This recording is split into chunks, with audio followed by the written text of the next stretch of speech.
Assalamualaikum warahmatullahi wabarakatuh. Saya Kurnia Rahayu dari kelas 11 MIPA 2 absen 16. Kali ini saya akan mempresentasikan tokoh-tokoh yang menjadi kemajuan Daulah Utsmaniyah. Yang pertama adalah Muhammad I. Muhammad I merupakan putra bungsu dari Bayazid. Ibunya bernama Devlet Hatun. Beliau lahir pada tahun 1381 di Bursa Kesultanan Utsmaniyah. Beliau berkuasa selama 8 tahun dari tahun 1413 hingga 1421.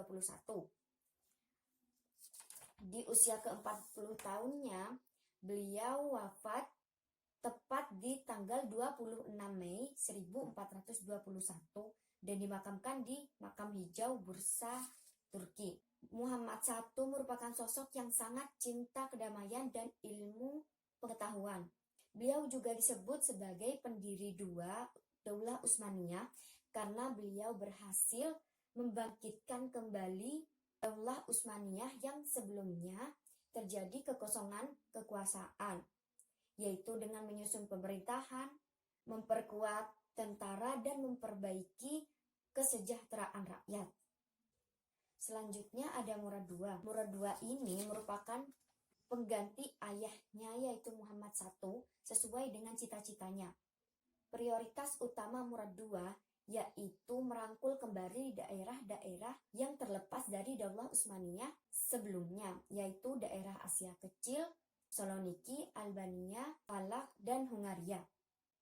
Beliau lahir pada bulan Juni 1404 di Amasya, Turki. Lama kekuasaannya 23 tahun dari tahun 1421 hingga 1444. Ibunya bernama Emine Hatun. Pada tahun 1450 hingga 1451 dilanda musim dingin dan Murad II sakit. Pada tahun 1451 lah Murad II meninggal di usia ke-47 tahun dan dimakamkan di Komplek Muradiyah Bursa. Yang ketiga ada Muhammad II Al-Fatih atau yang disebut Mehmed II. Mehmed II lahir pada tanggal 30 Maret 1432 di Edirne, Turki. Beliau diangkat menjadi penguasa yaitu pada umur ke-22 tahun. Beliau sejak kecil sudah dididik ulama-ulama Rabbani. Al-Fatih merupakan gelar kebanggaannya karena telah menaklukkan Konstantinopel dan berhasil tentunya dengan persiapan yang matang dan strategi yang baik. Kemudian Konstantinopel dijadikan ibu kota Utsmani dan namanya diganti menjadi Istanbul. Beliau berkuasa selama 32 tahun dimulai dari 1451 hingga 1481 Masehi. Di usia ke-49 tahun, Muhammad Al-Fatih meninggal dikarenakan sebelum beliau berangkat ke Asia Kecil, beliau diserang sakit panas. Tetapi beliau tidak peduli dan terus berjihad ke jalan Allah.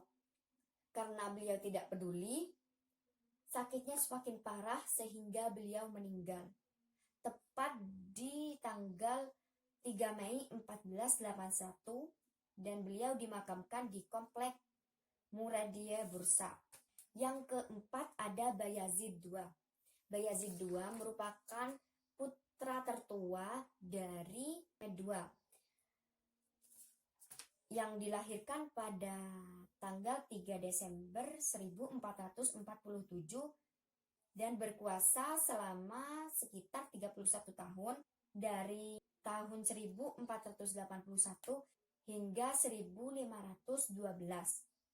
Selama beliau menjadi penguasa, beliau sangat memperhatikan kepada pembangunan dan prasarana umum, kesejahteraan guru atau pengajar pun juga diperhatikan. Dan beliau juga seorang yang mencintai dua kota, yakni kota Madinah dan kota Mekah. Sayangnya, di umur ke-64 tahun, beliau meninggal dalam perjalanan ke Daimutika dan dimakamkan di Masjid Bayazid II, Istanbul. Yang kelima ada Salim I. Salim I merupakan putra dari Bayezid II dan ibunya bernama Aisyah Gulbahar Hatun. Istrinya bernama Hafsah Hatun. Beliau lahir pada tahun 1470 di Amasya, Turki. Beliau berkuasa selama 8 tahun. Singkat, tetapi beliau mempersiapkan Daulah Utsmani untuk mencapai ke puncaknya, tetapi di masa putra-putranya atau keturunannya. Selama beliau berkuasa, Utsmani mengalami 2 peristiwa besar, yaitu pertempuran Chaldiran dan penaklukan Mamluk. Di umur ke-50 tahunlah beliau wafat dikarenakan penyakit Sitpense atau penyakit perut.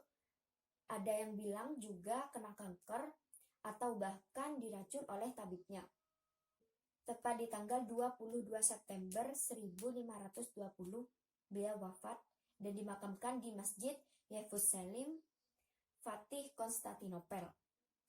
Yang terakhir ada Sulaiman Al-Qanuni. Sulaiman Al-Qanuni merupakan sultan terbesar pada masa dinasti Utsmaniyah karena kekuasaannya mencapai daratan Eropa, Afrika, Jazirah Arab, dan Persia. Beliau lahir pada tanggal 6 November 1494 di Trabzon, tepatnya daerah Pantai Laut Hitam. Beliau berkuasa selama 46 tahun, yaitu dimulai dari 1520 hingga 1566 Masehi. Beliau diangkat menjadi penguasa di umur ke-25 tahun. Selama beliau berkuasa, Utsmani diwarnai dengan kegiatan militer yang kuat dan berani untuk memperluas wilayah, serta pembangunan bidang hukum, sastra, seni, arsitektur, sistem administrasi, serta tata kelola perpajakan yang tertata sangat rapi. Di usia ke-71-nya, beliau wafat tepat pada tanggal 6 September 1566 di Hungaria, dikarenakan beliau memimpin ekspedisi militer ke Hungaria dan mereka meraih kemenangan. Tapi Sulaiman meninggal dunia karena faktor usia dan fisik saat melakukan pengepungan, bukan karena peperangan. Mungkin hanya itu saja yang bisa saya sampaikan. Selebihnya saya mohon maaf apabila saya salah berkata. Saya juga manusia yang tak luput dari kesalahan. Terima kasih. Wassalamualaikum warahmatullahi wabarakatuh.